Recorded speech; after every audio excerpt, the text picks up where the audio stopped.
جو قوم اللہ کی شریعت سے ہٹ کر، کتاب و سنت سے ہٹ کر کسی اور قانون کو نافذ کرے گی، اللہ اس قوم کو فقیر کر دے۔ اللہ کے پیارے پیغمبر کی سنت کو چھوڑ کر، اللہ کی وحی کو چھوڑ کر تم اس عذاب میں نہ گھیر لیے جاؤ کہ تم پر پتھر برسیں اور تم کو تباہ و برباد کر دیں۔ یہ منہج اہل حدیث، کتاب و سنت کو قبول کرنا، اپنے اوپر نافذ کرنا اور اپنی سرزمین پر اس کی تنفیذ کی کوشش کرنا۔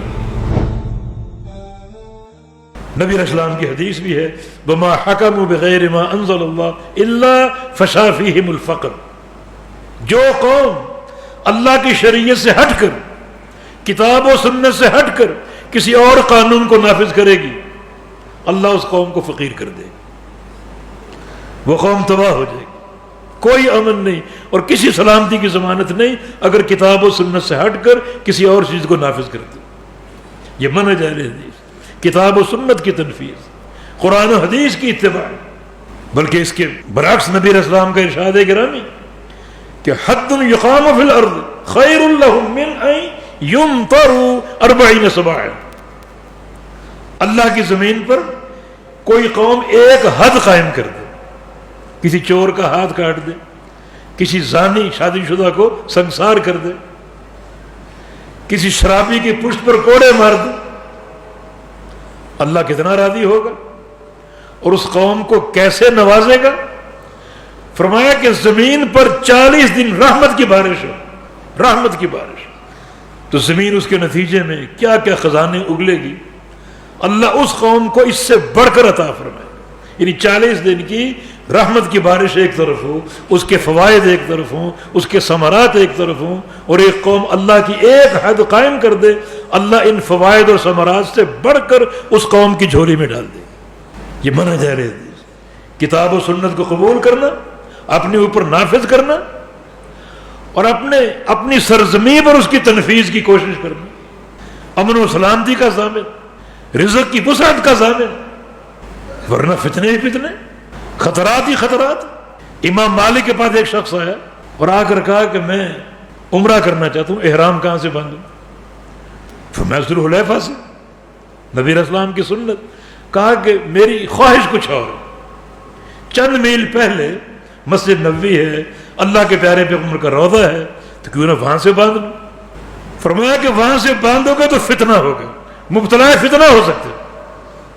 اور اس کیا کہ انما ہی امیال، کچھ میل کا تو فرق ہے، 6-7 میل کا، اس سے کیا فرق پڑتا ہے؟ میری خواہش ہے مسجد نبوی جہاں کی ایک نماز 1000 نماز کے برابر، اور پیارے پیغمبر کے روضہ مبارک کے پاس احرام باندھ کے آگے بڑھ جاؤ۔ فرمایا کہ ایسا کرو گے تو اللہ کا یہ فرمان تم پر لاگو ہو سکتا ہے، فَلْيَحْذَرِ الَّذِينَ يُخَالِفُونَ عَنْ أَمْرِهِ أَن تُصِيبَهُمْ فِتْنَةٌ أَوْ يُصِيبَهُمْ عَذَابٌ أَلِيمٌ، کہ دنیا میں فتنہ، امراض، نقصانات، بد امنی، خوف و ہراس میں گھر جاؤ، اور قیامت کا دردناک عذاب بھی۔ عبداللہ بن عباس رضی اللہ عنہما، لوگوں ڈر جاؤ اللہ سے، اقول قال رسول اللہ، میں کہہ رہا ہوں اللہ کے رسول نے یہ فرمایا، اور تم کہتے ہو قال فلان، فلان نے یہ کہا، فلان نے یہ کہا، ابو بکر صدیق نے یہ فرمایا، عمر بن خطاب نے یہ فرمایا۔ ڈر جاؤ کس چیز سے؟ کہ تم پر آسمان سے پتھر نہ برسے، تم کو ملیا میڑ کر دیں، تباہ و برباد کر دیں۔ آمنتم من فی السماء ان یرسل علیکم حاصبا، تم ڈرتے کیوں نہیں؟ اللہ کے پیارے پیغمبر کی سنت کو چھوڑ کر، اللہ کی وحی کو چھوڑ کر تم اس عذاب میں نہ گھیر لیے جاؤ کہ تم پر پتھر برسیں اور تم کو تباہ و برباد کر دیں۔ تو پیارے پیغمبر کی سنت، آپ کی دعوت، اللہ تعالیٰ کی وحی، یہ ضامن ہے سلامتی کی اور قیام امن کی۔